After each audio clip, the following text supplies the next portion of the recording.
direct USA mbokki internet yi ñu ngi am mbégte comme saa su ne rek di jàkkaarloo ak yéen seen émission pencum réew mi ñu fas yéene si waxtaanee lépp lu jëm si actualité bu ñu waxee actualité nag si jamono ji ñu ngi wax mbënn bi inondation bi waaye tamit dund bi cher na tey ñu dalal benn ndaw boo xam ne mi ngi si showbiz bi waaye mi ngi si politique bi ñu koy wax Sankara Mbaye Sankara maa ngi lay nuyu.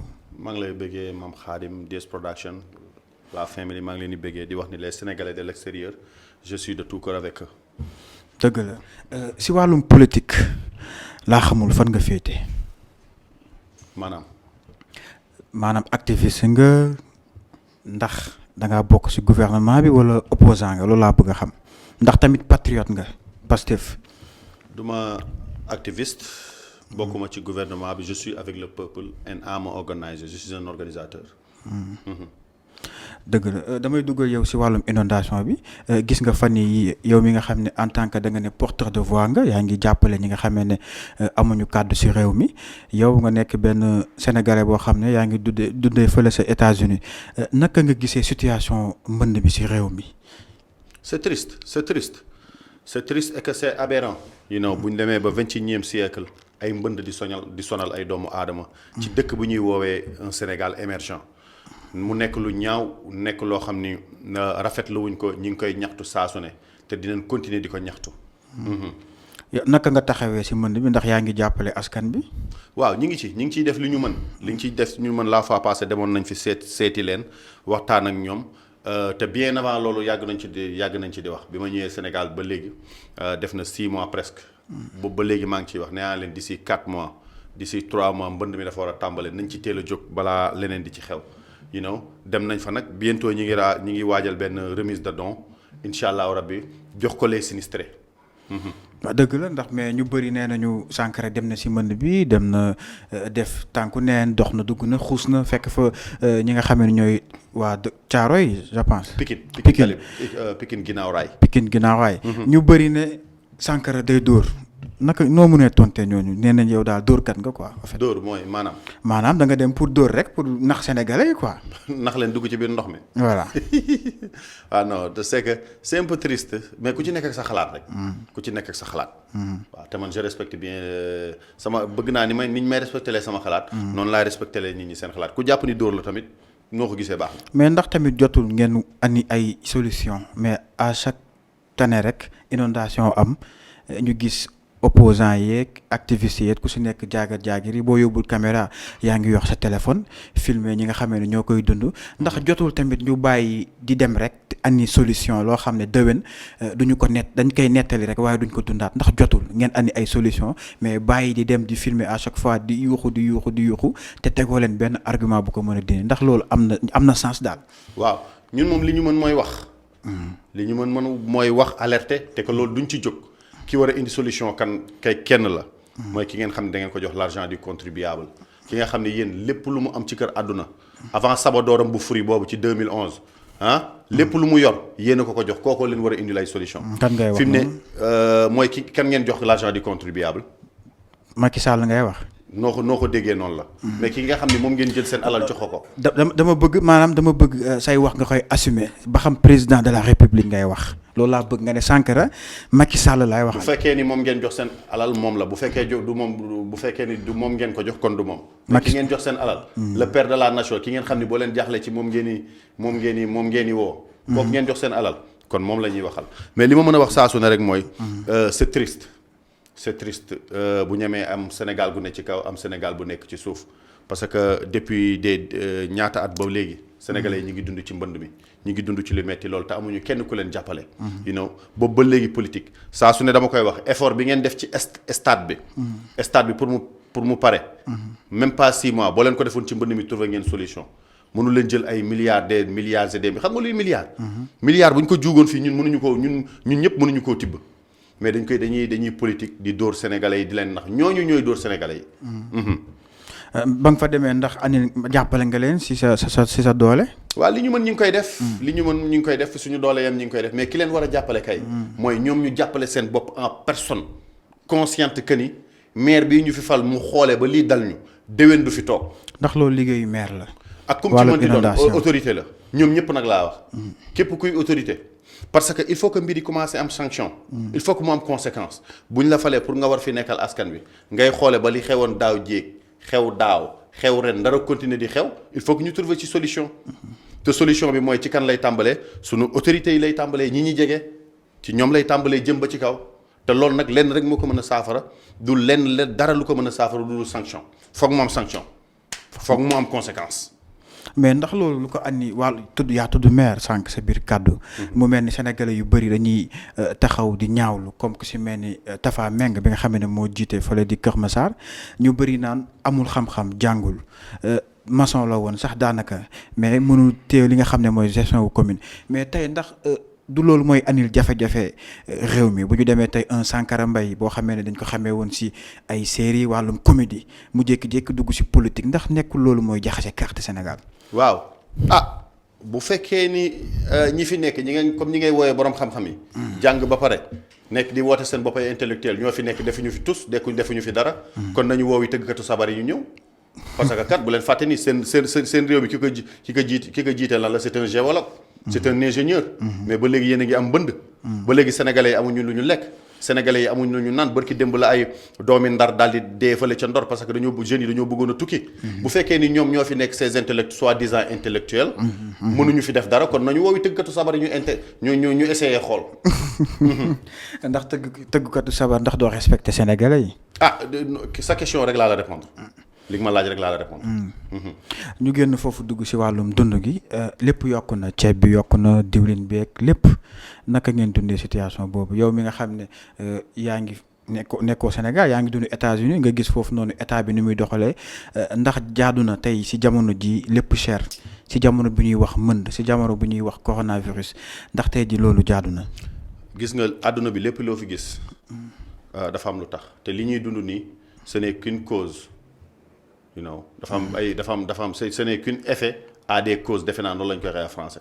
dafa am lu ko waral maanaam gis nga bu ñu la falee defoo loo war a def liggéeyoo lu mel nii ngay am ay mbënd ngay am sa réew ay dund gu cher te li may wax saa su ne rek weñ nga ma nga bañee ca mbajaxaan nga.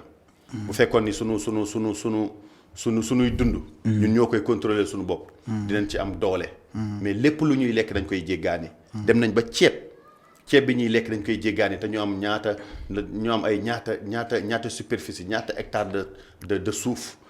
mbënd maa ngi nii le soleil est là tellement généreux. lépp lu ñu soxla pour mën a bayal suñu bopp am nañ ko autosuffisance alimentaire. mais dara. kon c'est normal nag gars yi bu ñu indi seen i ceeb. état bi bu soxlaa xaalis day yéegal taxes yi. gars yi tamit ñoom tamit amuñu benn obligation di topp état bi ñoom tamit dañuy yokk seen i njëg amul leneen lu dul loolu. mais qui va subir les conséquences c'est le peuple c'est la population. respecté wuñu les Sénégalais. nawloo wuñu leen faale wuñu leen.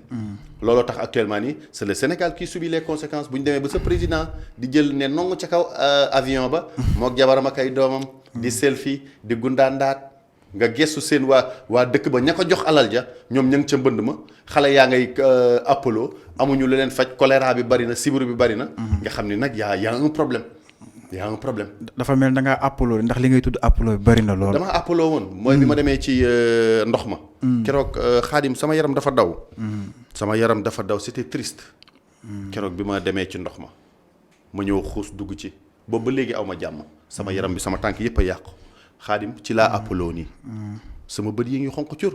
dinañu amee Aliou dinañu andil image yi. ma sonn feebar xaw ma lu ma dal naan naa façon garab bu ne. te man benn yoon laa fa dem li ma fa def matul 30 minutes. léegi ma gëstu xalaat xale ya fa dëkk. maire ya fa dëkk jigéen ñi fa dëkk non franchement ñooñu ñi ngi souffrir. te man 30 minutes laa fa def sama yaram bi yàqu. à plus forte raison ñi fa dëkk. metti na. seetaan nañ Sénégalais yi. seetaan nañu Sénégalais yi. mais moom président Macky Sall def na benn sortie nee na taw bi tawu yàlla la moom mënu si dara loolu yow loo ko siy tontu. non xam nga am na yoo xam ni moom un président qui tâtonne président boo xam ni yow dañ naan verte da nga ne verte na dañ naan rose na nga ne rose na ñun amuñu lu ñu koy wax instant actuellement nii. fi mu ne li ma wax rek wañ nga ma nga bañee ca mbanjaxaan nga amatul dara lu ñu koy wax. ki ñuy waxal kay mooy c'est la population. mbéjum kanam borom a koy fajal boppam. am leen fulla ci seen bopp. bu ñu leen joxati xartum war a 10 000. ngeen jël ko. boo leen ko jëlee voilà les conséquences yéenay dund métit gi yéenay dund mbënd mi. am leen personnalité ñun sénégalais yi nañu am fulla nañu am personnalité gëm suñu bopp xam ni kat mbir mi du kenn moo ñu ko mën a saafaraal du kii fi ne du kii waaj a ñëw du kenn ci ñoom ñun ñooy am personnalité ni suñu réew nii lañ ko bëggee. mais mënuñu la jox ay milliards ak i milliards et des milliards nga wëlbatiku naan taw bi tawu yàlla la. ñun da ñu gën a xam ni mbir mi tawu yàlla la. waaye nag boo ci deful li nga war lii mooy war lii lu mel nii ngay am. yaa tudd Khartoum ak ay junni mu mel ne wàllum élection ngay tudd te ñu jëm si élection yi nga xam ne mooy waarum local nga gis coow li bari na ay transfert carte d'identité yi nga xam ne am na électeurs yi yow loolu ndax yëg nga ko te ba nga ko yëgee ban réaction nga si am mu mel ni dañuy jëlee ñu dëkk Touba andil leen Dakar ngir ay transfert ngir mën a voter ñi nga xam ne mooy seen candidat ndax loolu dëkk bu normal dina doxee noonu. Loolu de fii rek la am de. am na yenn réew yow yaa xam ne boo ko fa jéemoon def. Achat de la conscience. bés boo ko fa def jéemoon def yow waxuma la sax yow falu mais c'est fini pour toi politiquement yu dee nga parce que da ngay jéem a corrompre nit ñi bàyyi leen ak seen xel. yow lan nga mën a wax ñëw jóg di def discours. toog ak nit ñi ñu laaj la ay questions. mais que dem bay def ci ay actions. yu dëri pour corrompre nit ñi c'est ça le problème. mais def naa ko la fois passée maag MNJ mouvement national de la jeunesse def nañ keroog journée de sensibilisation dem nañ ci marché yi. daje nañ ak marchand ambulant yi daje nañu ak jeunes yi. wax leen ni nañ dem jëli seen i carte pour voter ji. pour ndax élection yi di ñëw. mais li ma mën a wax rek mooy c'est le Sénégal qui décide. bu fekkee pare nañu pour am changement. yes bu fekkee pare wuñu nag nañu des ci mbënd mi. mais ndax sénégalais ñooy décider ndax boobu ba léegi ñu ngi dégg gars yi ne gars yi dañuy sàcc élection yi wala yow gëmoo ne élection mën nañ koo sàcc. non mën nañ ko sàcc. mën nañ ko sàcc. mais dafa am loo xam ne li may wax naan mbéjum kanam boroom moo koy fajal boppam. sàccal élection yi amal ma njariñ sax baax na. mais nga sàcc élection yi ba pare. li ma war a lekk ak maag sama njaboot nga jël ko ni ko furax lekk bàyyi ma ci mbënd bàyyi ma ci torox tànge bàyyi ma ci la misère. là ça devient mon problème. loolu mbéjum kanam boroom moo koy fajal boppam. mais yow miy juddoo Sénégal. tey jii jamono ji sa temps yëpp nga koy passé États-Unis tey jii nii ban différence moo am Sénégal ak États-Unis seen gouvernement. yaa ngi wax yàlla ak yaali yaa ngi wax loo xam ni moom am na une très très très grande différence. waaw lu mag li ñuy wax dignité dëgg. loolu moo leen différencier. yan exemple le président gouvernement bi sax laay wax war a jël ci gouvernement États-Unis. lépp boo xoolal rek ku ci nekk sa fi nga nekk. ak kee fa mu nekk boo xoolee rek yow la nga amul lépp loo fa gis ci lu baax jëlal. maanaam démocratie. lépp kay bàyyiwuma dara lépp. nangoo liggéey dignité gëm sa réew bëgg sa réew américains yi. sikk nañu nag. mais loolu leen mënti waxal lu ñu lay njëkk a wax mooy God bless America dañu gëm seen réew. américain man nee naa la am na loo xam ne bu demee ba yeewu ci man ce sont les américains ñoo ko def Amérique gëmuñu kenn ku dul ñoom seen bopp. te àdduna nag yaakaar naa ni noonu la war a demee. doomu aadama yi da ngay gëm sa bopp mënoo yor sa zircon yor sa pétrole di xoole ba Frank Timis ñëw naan ko. américains yi gëmuñu loolu. bàyyi la ci torox tànge. kenn warul gëm loolu. yesaay. ndax da nga yor mouvement. yes. lu mu tudd mouvement bi. MNJ mouvement national de la jeunesse. am na ku ngeen di jàppale si wàllum élection yi wala. non jàppale wuñu kenn. te amoo leen tamit benn projet. si am nañu ay projet ci conscientisation de la jeunesse. sensibiliser jeunes yi mais fi mu ne nii foofu daal lañ toll rek pour l'instant. kon foofu rek ngeen yam amoo leen yeneen ambition yi ngeen am. si am nañ yeneen ambition mais actuellement nii li ne këtt ni jonn mooy sa conscientiser la population conscientiser la jeunesse. ci loolu lañ nekk actuellement nii pour ñu xam ni c'est eux qui doivent décider c'est pas le président de la République tey gis nga tey président Trump. bi mu ñëwee Amérique arrangé wu leen te bien vrai que ni Trump liggéey na tax na dëkk ba neex na Amérique neex na ñi fa nekk xam nañ li ma wax. dëkk ba am na xaalis mais bi mu demee ba def loo xam ne arrangé wul la population benn mandat la am. François Hollande benn mandat la am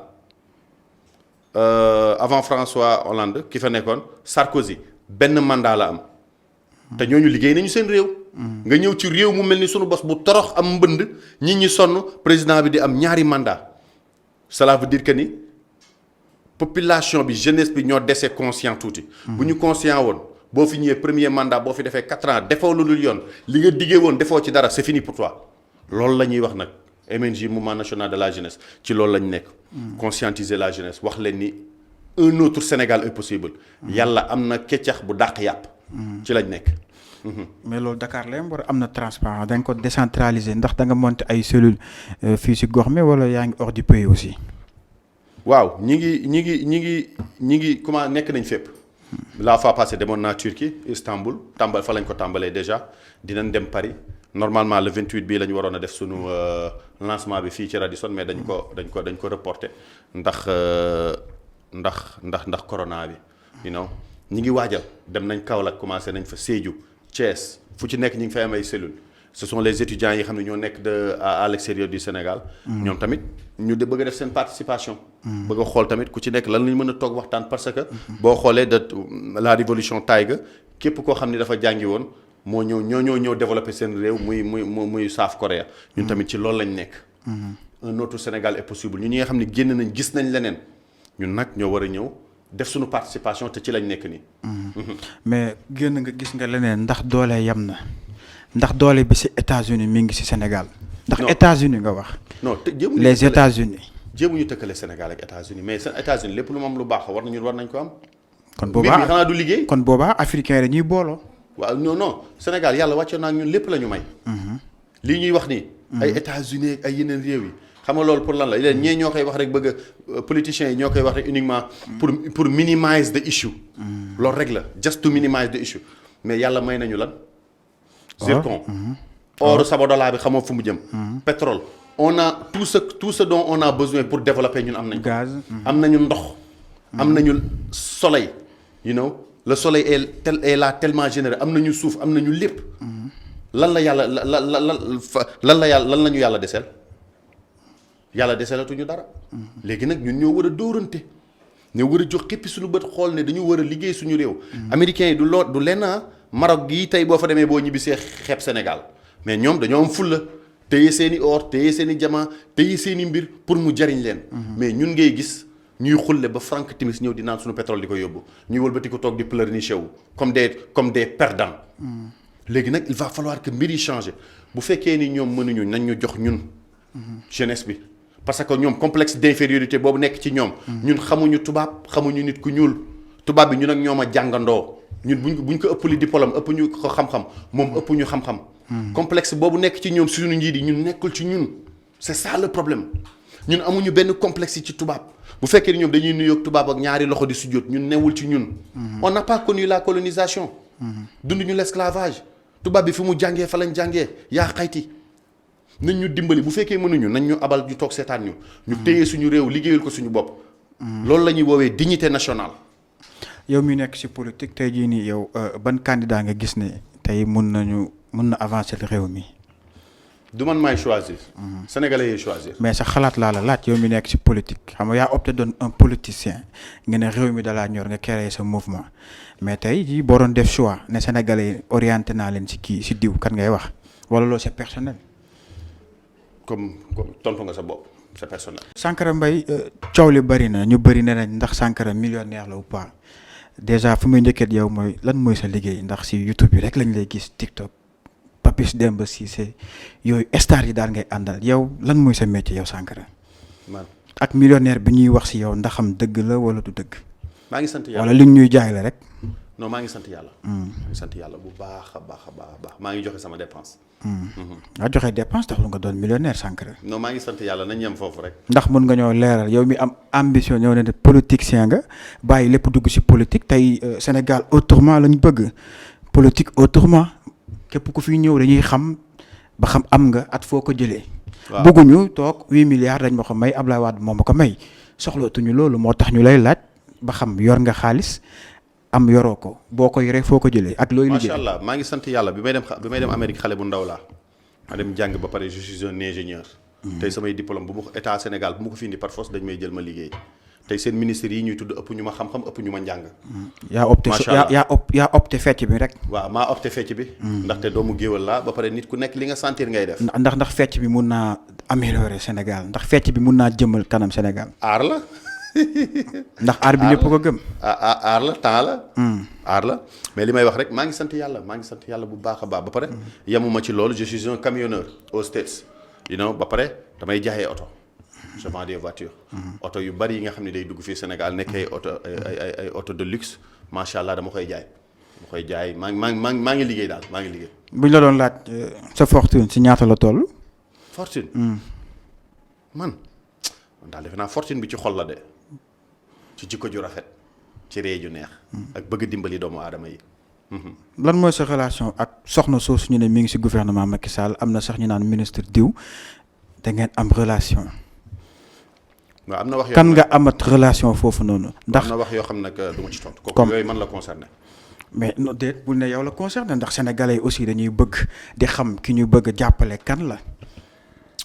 am na loo xam ni sama privé la man la concerné. doo ko tontu. waaw kon sénégalais dégg nañ ko amaana bu ñuy dugg ci nit dinañ xam ba xam lan moo ko tax a jug ak lu ko taxat a jug dama lay bàyyi nga tëj Sankara. bàyyi la nga tàggatoo. thank you Mame Khadim DS Production.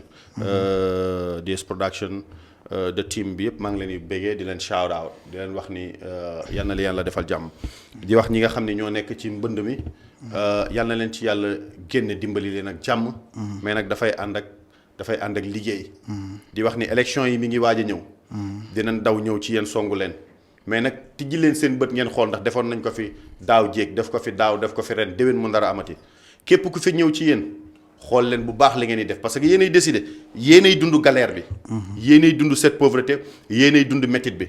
donc xool leen bu baax li ngeen di def. yaakaar naa ne ki la naxoon daaw jéeg nax la daaw. ren mu ñëw ndar laa naxati bu la naxee yow la neex foofu lañ mën a yem. kan mooy naxaate président Macky Sall. DS Prod USA tey Sankara Mbaye lañ dalaloon ci émission Pencoo Réew mi gis ngeen lépp wax na waaye boobu ba léegi amut fit ak sañ-sañ tudd ki nga xamee ne mooy président Macky Sall dañ koy comprendre ndax pipe mu tëj la loolu c'est normal Sénégal du États-Unis dañ leen di jox dig daje beneen émission ak beneen gan incha allah jërë ngeen